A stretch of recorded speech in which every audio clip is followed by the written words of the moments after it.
Experiencing problems with your Rogers SIM card? This section covers the most common issues and how to fix them.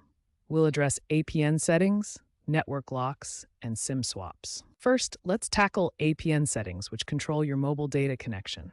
For Rogers, the main APN is internet.com for most plans, but some enterprise users might use Rogers-core app1.apn. Ensure these details are correctly entered in your phone's settings under Mobile Data APN. Next, we'll discuss network locks. Rogers may lock subsidized devices to their network, preventing use with other carriers. You can unlock your phone by contacting Rogers with your IMEI and settling any outstanding balance, usually for a fee.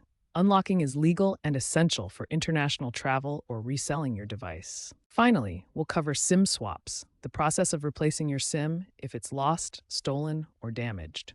To prevent fraud, Rogers now uses stricter verification methods, including PINs, biometrics, and waiting periods. Always back up your data before a SIM swap, as the process can temporarily disrupt services. If basic troubleshooting doesn't solve your Rogers SIM issue, start with advanced steps. First, ensure your device is compatible with Rogers network bands, specifically LTE bands 4, 12, and 13. Firmware updates can sometimes cause APN misconfigurations, especially on older Android and iOS devices. Check for updates and reset your APN afterward to ensure proper connectivity. Looking ahead, Rogers is moving towards eSIM technology, aiming for 100% eSIM adoption by 2027. eSIMs eliminate physical SIM failures and enable seamless over-the-air updates. Rogers is also using AI-driven chatbots in their app to handle many SIM-related queries, providing instant APN fixes and unlock guides.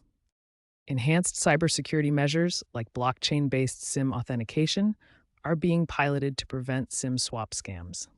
While 6G integration may require new SIM protocols, Rogers is also focusing on IoT devices, where SIM issues could affect smart homes. Keep an eye on device fragmentation and supply chain disruptions, which can still impact SIM card availability. By 2030, proactive diagnostics in apps are expected to significantly reduce user-reported SIM problems.